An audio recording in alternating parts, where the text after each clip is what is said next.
The best way to build a pig shelter is build it like a tank.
I know from experience that these little pallet shelters and little light things just will not hold up. It'll work when they're little piglets, but once they're, 200-300 pounds, they will test your shelter. So I went and built this shelter in only like 2 hours, and it is built like a tank. It might look kind of like a tank too.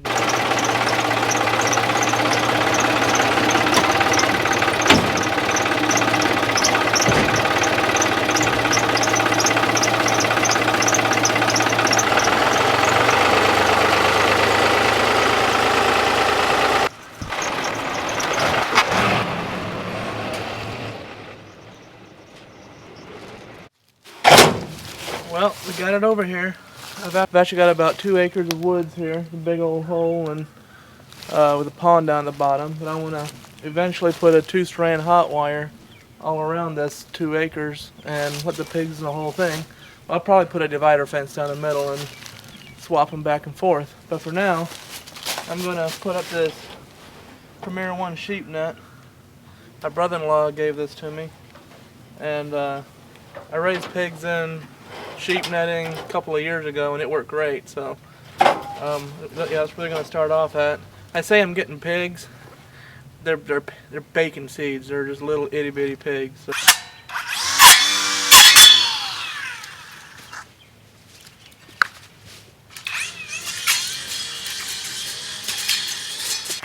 I rigged up a circular saw blade to go on my DeWalt weed eater.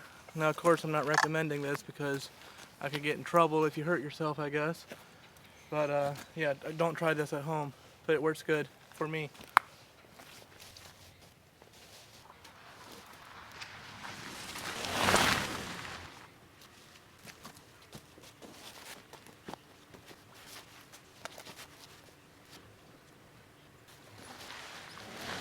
And that's the beauty of the electric fence. Only 10 minutes and I've got a nice size pen put up, and it's easy to move. So I've got the electric wire run from the house along these trees right here to go across the road. So it won't be hard to run a wire down to the pen. But the trick is about putting pigs in electric if they're not used to it. I learned this from Pete from Just a Few Acres Farm, is you hold them up, or you put them in their pen, and you close the entrance off, and you leave them in there for about a week. And then when they venture out, and they'll come out and they'll touch this fence, when they get zapped, instead of running on through the fence, they'll run back to their shelter. So yeah, I wouldn't need to put this fence up yet for another, well, I'm not getting the pigs for a week and then another week, but I just went ahead and got it up so I could show you guys. So I guess all I lack, I need to put in their waterer. I just have a 5-gallon bucket with a nipple in it. I'll upgrade to a 55-gallon drum eventually, but that'll do for now with their little pigs. And of course I like pigs, so I'll see you guys on the next video.